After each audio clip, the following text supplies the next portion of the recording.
there's another way for this to happen, the split in the country. I'm praying for Donald because it just looks very clear to me that they're going to assassinate him unless he does something different. And he may have a double out there, I don't know. They're going to assassinate him and start a civil war, bring the UN in, peacekeeping troops. Ha ha. I'm just pressing into him now, asking him what's going on. I mean, is there a way we can avoid this terrible thing? I mean, could all the nations or all the states band together now and throw off the yoke of this false government? That's what I'm asking him now. Does it have to be this way? So tell me the dream. Well, my dream, my brother Mike was young, and I was probably maybe 20, 21 years old. Mm-hmm. My mother had a doctor's appointment. We were still in Sterlington, the place where I took you outside of Monroe, where we used to live, Mm-hmm. on the bayou. And it had grown a little bit, and had little car washes and things like that, you know. Had some cinder block kind of buildings.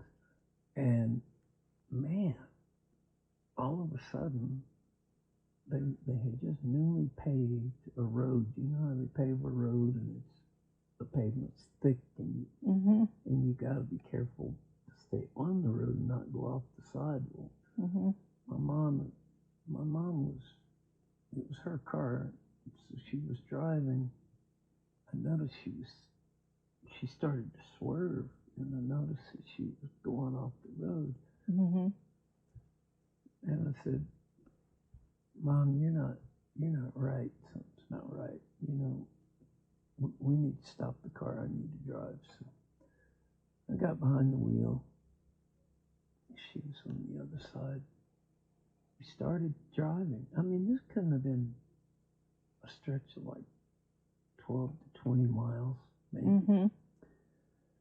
And so we're going down the road, and the sky started getting really dark, you know, just black, dark clouds, you know, with hooks.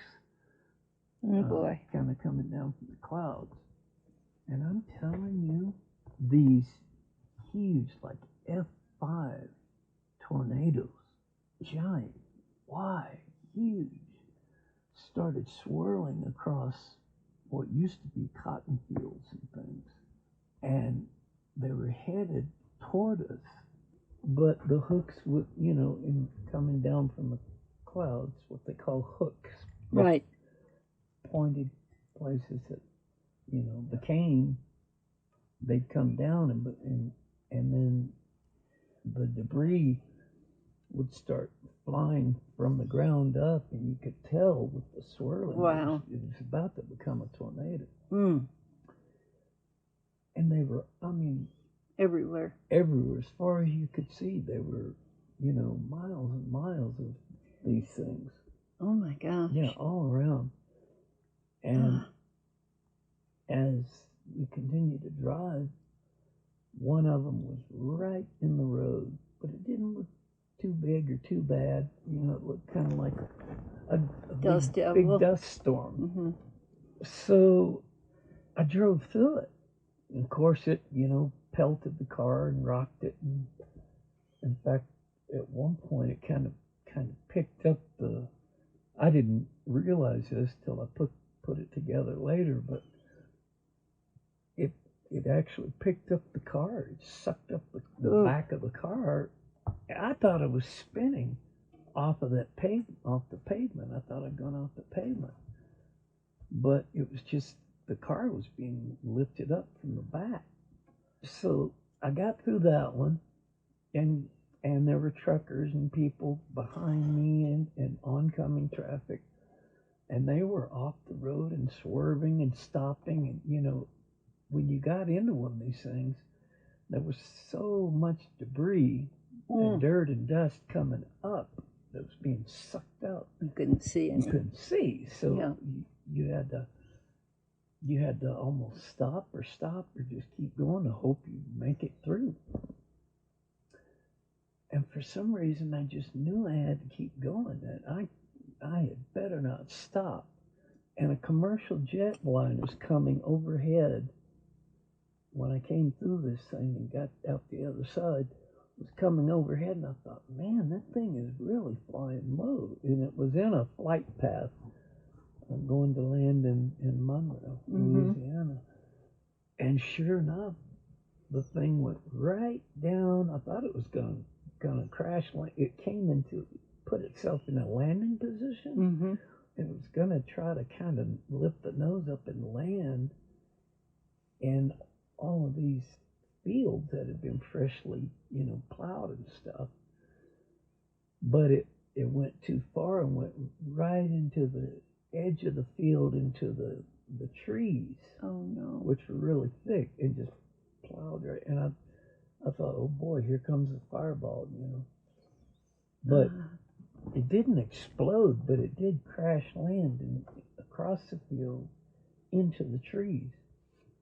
And here comes another tornado, I'm just really trying to grit my teeth and get through this thing. And they were spotted, probably a few miles apart. Right. They were here, there, and everywhere. And threatening, very threatening, right. to come down. And one came down really, really thin. But they would grow into these mix of enormous, like F5 twisters, like the kind that hit Oklahoma City, many years ago, and that kind of thing. It was a very historic tornado. It wiped out everything. I mean, just demolished it. And I'm trying to get through these things, and I realized, forget the doctor. I'm going to have to get to the town and get in someplace inside of a cinder block car wash or something that had concrete that was stable. And I'm going along, and here comes a commuter jet. And this thing is just forced down, cracks up on the road, and goes off to the other side of the road and off the road. And it was all bent up, and, of course there were people and stuff, but I had to keep going, and made it through another twister and through this. It seemed like forever until you get through the debris field and the bottom of the twist. And of course, it's shaking the car around. I went through several of these. We were in like a station wagon, so it had a back window. All of a sudden, it just sucked the back window out of the car. So there was like a vacuum in the car. And my mom had her window down in the passenger seat, and I rolled it up real quick just to try to cut off some of the suction. And I'm telling you, there were 18-wheelers off on the side. It just looked like Coca-Cola cans or soda cans, just twisted and crunched up. And they were falling on cars and falling on houses and stuff. Coca-Cola cans? 18-wheelers, like transport trucks. Oh, yeah. Some of them were fuel trucks. I mean, they were carrying like petroleum and stuff. Oh, boy. And I thought, oh my gosh. They were falling on houses? On houses, on cars, just crushing. Because they've been sucked up in the air. And then they, when they got out of the suction, of course, the weight of these big trucks, right, transport trucks, they just fall, to the ground and crush whatever they landed on. And they'd be twisted like soda cans. I mean, boy, it was so scary. My younger brother Mike was gosh, I guess he was in his 14 or something like that, 14 years old at the time. He was coming over the seat and trying to help me hold the steering wheel. Wow. Because it was just vibrating. Gosh, it's the whole car was just shaking, just shaking. Whether we were in the funnel or not. I was desperate. We were desperate to get to some palm plantations now, but they were cotton fields back then. Right. So they had been freshly plowed under. It was all dirt and flat. No hills. Cover anywhere. No hills. No overpasses. Nothing. Where I grew up, it was just cotton fields, And oh my gosh, this was northeast Louisiana, which is not far from where this F4 tornado just hit Mississippi just now.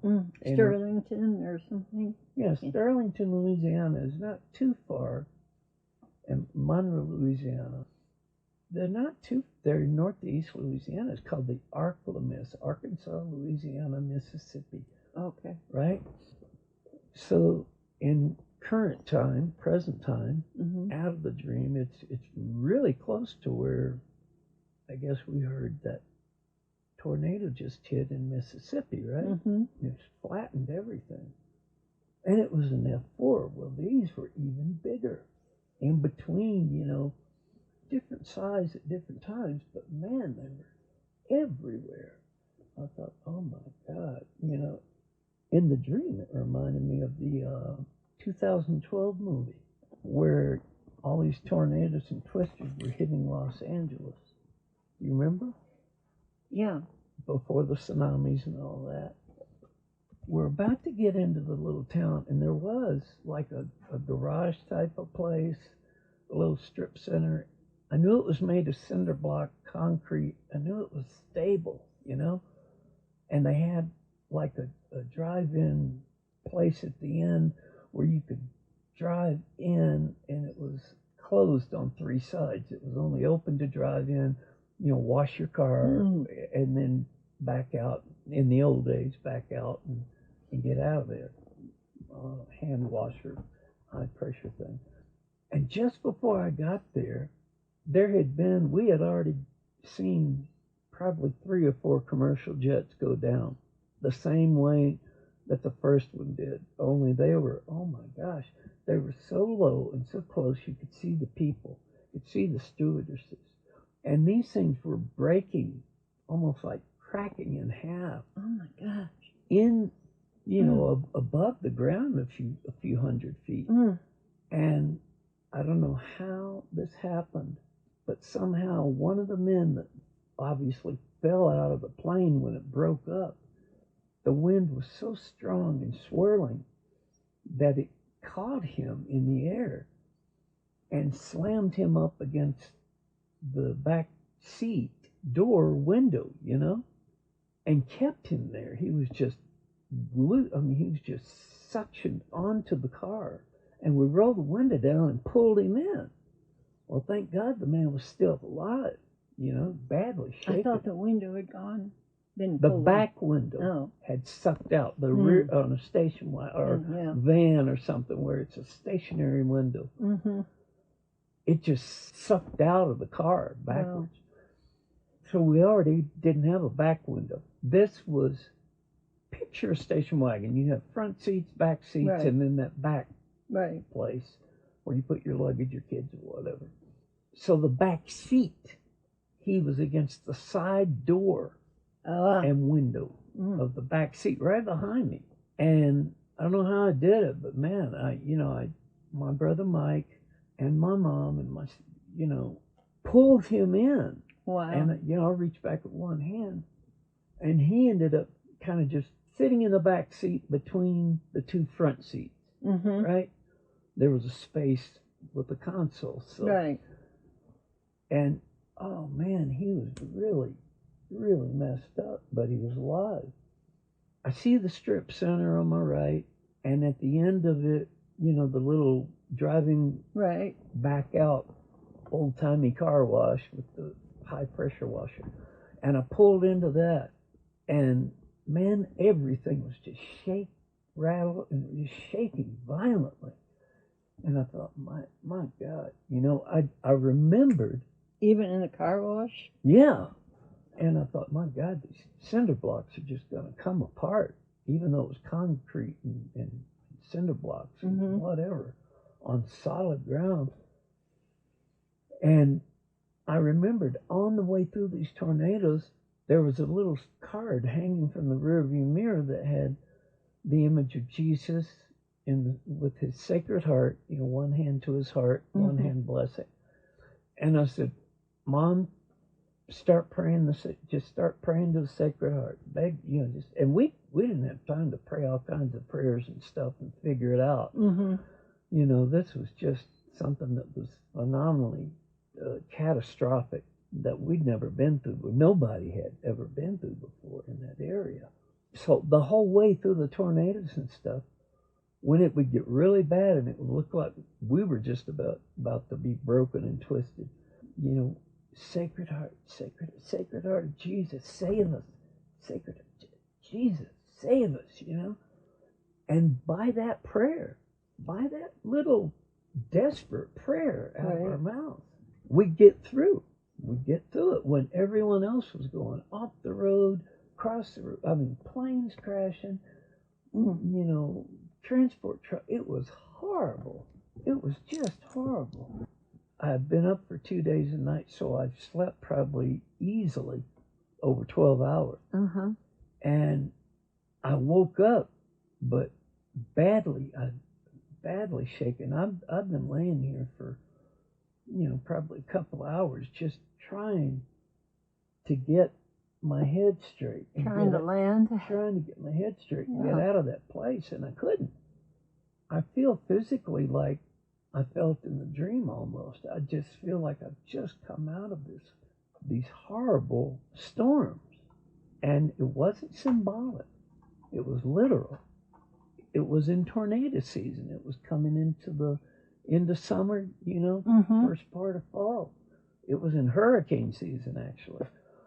But we know that the climate has changed and it was really balmy, hot, sticky, well, not hot, but balmy, warm, sticky, like it is in Louisiana. And oh my gosh, it was almost like the elements of nature had absolutely just gone wild, let loose and gone wild.